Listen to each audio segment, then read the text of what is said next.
எங்கள் ஊர் வந்து மேலப்பட்டி. நாங்கள்லாம் யார் யாருக்கு கூட்டு குடும்பம் பிடிக்குமோ பிடிச்சிருந்தா பாருங்கள். அப்போ வந்து எங்கள் வீட்டு சூழ்நிலை வந்து ரொம்ப கஷ்டம். நாங்கள்லாம் 3 பேர் படிச்சுக்கிட்டு இருந்தோம். அப்போ அதாவது 3 பேரும் படித்தா குடும்பத்தை சமாளிக்க முடியலன்ட்டு என்னுடைய படிப்பை நிப்பாட்டி அண்ணன் தங்கச்சியை படிக்க வச்சேன். அண்ணன் வந்து பிகே முடிச்சுட்டு வந்து இப்போ ஒரு கம்பெனியில் வேலை பார்த்துக்கிட்டு இருக்காரு. தங்கச்சி டீச்சர் ட்ரைனிங் படிக்க வச்சேன். அதுவும் இப்போ மிலிட்ரிக்கார அவருக்கு வாக்கப்பட்டு இருக்காங்க.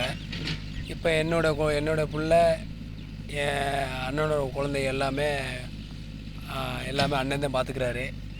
என்ன சொல்கிறாருன்னா, அதாவது என்னோடய தம்பி தான் எங்களுக்காண்டி படிப்பை நிப்பாட்டிட்டு எங்களை படிக்க வச்சான். அவன் தான் படிக்கல, அவனோட பிள்ளைங்களாலும் நல்ல முறையில் படிக்க வைக்கணும்ட்டு பிள்ளைய வந்து ஏன்ட்ட விடாமல் அண்ணன் தான் 2 பிள்ளையும் வளர்க்குறாரு. நான் என்னோடய வாழ்க்கை வந்து 6வதுலேயே உழைச்சனால வாழ்க்கையில் ஓரளவுக்கு முன்னுக்கு வந்தாச்சு. அதனால் அப்போ அண்ணன் தங்கச்சிக்காண்டி கஷ்டத்துக்காண்டி மாடு மேய்ச்சேன்.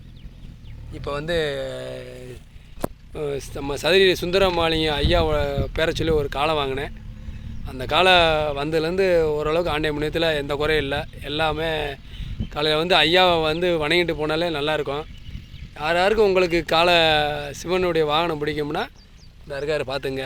நீங்களும் நம்ம வீடு, அதாவது நீங்களும் காளை வாங்கணும் ஆசைப்பட்டால் இந்த மாதிரி நம்ம ஒரு வீட்டில் இருந்தாலுமே நம்மளுக்கு கெட்டது எந்த இதுவுமே வந்து வராது. நம்ம சிவன்கிட்ட போகிறோம். வந்து நந்தி ஐயாட்ட நம்ம வந்து எதாக இருந்தாலுமே அவர்கிட்ட போய் தான் அடுத்து 2வது சிவன்கிட்டே போகும். அதனால் இவர் வந்து சதுரி சுந்தரமாளிகை ஐயாவுடைய வாகனம் பார்த்துங்க.